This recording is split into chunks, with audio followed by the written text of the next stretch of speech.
Hello everyone. Hope you're all in the best of spirits, health and disposition.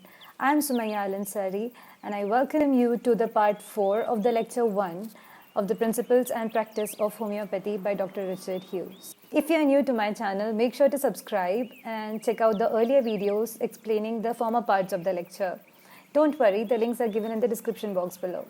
In the previous video, we spoke about the distinction of Hahnemann in applying the concept of similars to the treatment of diseases. Today, we are going to talk about the inception of the thought in his mind that led to homeopathy.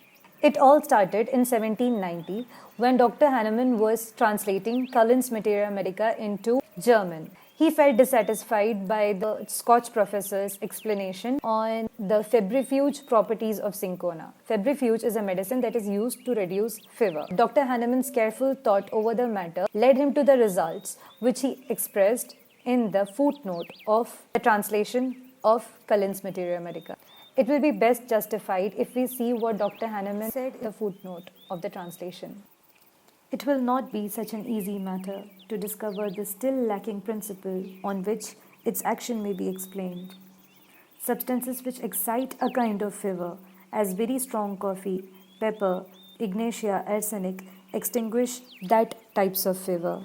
For the sake of experiment, I took for several days 4 quention of good cinchona twice a day. My feet, the tips of my fingers, etc., first became cold, and I felt tired and sleepy. Then my heart began to beat, my pulse became hard and quick. I got an insufferable feeling of uneasiness, a trembling, but without rigor, a weariness in all my limbs, then a beating in my head, redness of the cheeks, thirst. In short, all the old symptoms with which I was familiar in ague appeared one after the other. Also, those particularly characteristic symptoms which I was wont to observe in agues, obtuseness of the senses, a kind of stiffness in all the limbs, but especially the dull, disagreeable feeling which seems to have its seat in the periosteum of all the bones of the body. These all put in appearance. This paroxysm lasted each time for 2 or 3 hours, and came again afresh whenever I repeated the dose, not otherwise. I left off and became well. So it is quite clear that Dr. Hahnemann wanted to see whether cinchona, like other febrifuge substances, is febrigenic at all. That is to say, like other substances that excite a kind of fever in a healthy individual. The principle similia similibus curenta was suggested by the cinchona experiment and not built upon it.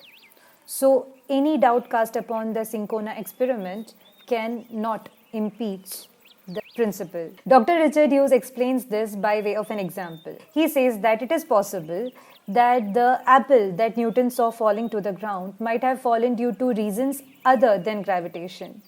But that does not alter the fact that he ascertained following the incidents. Following the cinchona experiment, Dr. Hahnemann started to collect all the evidences from the past, proving this kind of similia similibus principle.